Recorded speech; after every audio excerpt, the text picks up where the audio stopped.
કાજલબેન વિશાલભાઈ મુડિયા. ક્યાંથી ચૂંટણી લડ્યા હતા અને કેમ કઈ પાર્ટીમાંથી લડ્યા હતા? આમ આદમીમાંથી અમે ચૂંટાણા હતા.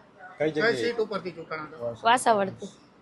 તાલુકા પંચાયત, જિલ્લા પંચાયત? તાલુકા પંચાયત. આજે તમે ભાજપમાં જોડાયા છો, શું કહેશો આજે? ગામના વિકાસ માટેથી અમે જોડાયા છીએ. તો પછી આમ આદમી પાર્ટીમાંથી લડવાનું કારણ શું હતું? ગામના ઇસ્યુ માટેથી, સ્થાનિક પ્રશ્નો હતા થોડાક. ગત તાલુકા પંચાયતની ચૂંટણી વખતે સંજોગોવશ કોઈને કોઈ નાની મોટી ત્રુટીઓ અને ટિકિટ આપમાં કાંઈ નાની મોટી અમારી મિસ્ટેક થઈ હોય એ અંતર્ગત અમારે એક વાંસાવડની સીટ જે ગુમાવવાની થઈ હતી, એવી 4 સીટ ગઈ હતી, પણ એ પૈકી વાંસાવડની જે ગુમાવી હતી એમાં જે વિશાલભાઈ મોડિયાના ધર્મપત્ની એવા કાજલબેન લડ્યા હતા અને એ 35 સરસાઈથી જીત્યા હતા. પરંતુ એ આખિરકાર કાર્યકર્તા અમારો હતો. જે તે વખતે સ્થાનિક મુદ્દાઓને ધ્યાનમાં લઈ અને આમ આદમીની વાર્તામાં આવી અને પ્રેરાઈને એણે ચૂંટણી લડ્યા અને અમારે કંઈક પણ ત્રુટીઓ રહી ગઈ હોય, અમારી પણ કંઈક ભૂલો હોય, એના અનુસંધાને એવો જીત મેળવી હતી. તો હવે આજે ફરીવાર 3-4 મહિનાના અંતે તેઓને એવું સમજાયું કે આમ આદમી પાર્ટીમાં જીતી કે આમ આદમી પાર્ટીની વિચારધારા એ મને માફક આવે એવી નથી. કારણ કે આમ આદમી પાર્ટી જે બીજા રાજ્યોમાં જે રીતે ખેડૂતો ઉપર દમન ગુજારી રહી છે એ બધું એના ધ્યાનમાં આવ્યું. એટલે પછી આખિરકાર એણે કીધું અને સુબહ કા ભૂલા શામ ઘર પર આયે તો ઉસે ભૂલા નહીં કહેતે, તો અમે પણ એમને આવકાર્યા છે.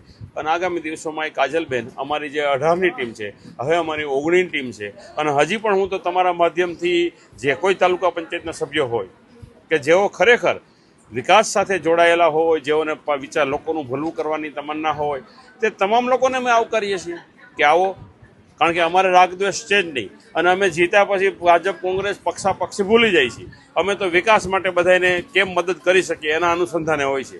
અને અમે જોયું છે કે જે 2-3 બીજા સભ્યો છે એ પણ આખિરકાર તો કંઈક ને કંઈક પહેલાં ભાજપમાં જ હતા, પણ જ્યારે કોઈ મોટું સંગઠન થાય તો એમાં નાના મોટા ચૂચું હાલતું હોય છે. તો એ અંતર્ગત કદાચ અમારા 2-4 કાર્યકર સામા ગયા હોય અને જીતા હોય તો અમારા એક બેન કાજલબેન પણ અમારી સાથે જોડાણા છે.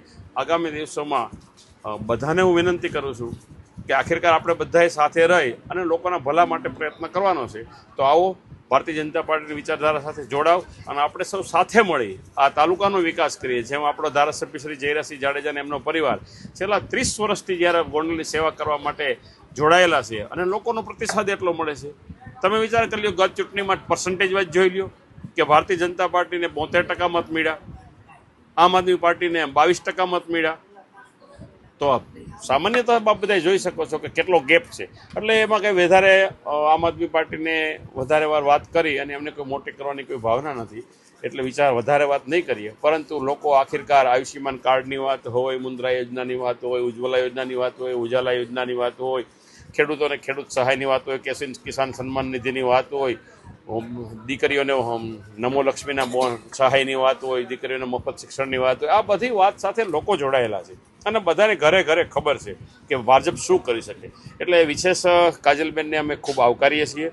એમના પતિ વિશાલભાઈ પણ અમારા મિત્ર જ હતા, તો એઓને પણ અમે ખૂબ એમની સાથે આજે જ્યારે 200-250 લોકો આજે અહીંયા એકઠા થયા અને ભાજપની વિચારધારા સાથે ફરીવાર ભેગવો પહેર્યો છે, ત્યારે સૌને અમે આવકારીએ છીએ. અને હજી કોઈ લોકો, કોઈ અમારા ઉમેદવાર, કોઈ આપના ઉમેદવાર કે કોઈ પણ ભાજપની વિચારધારા જોડાય અને લોકોની સેવા અર્થે જો પાર્ટી સાથે સમાધાન કરી આવવા માગતા હોય તો મોસ્ટ વેલકમ.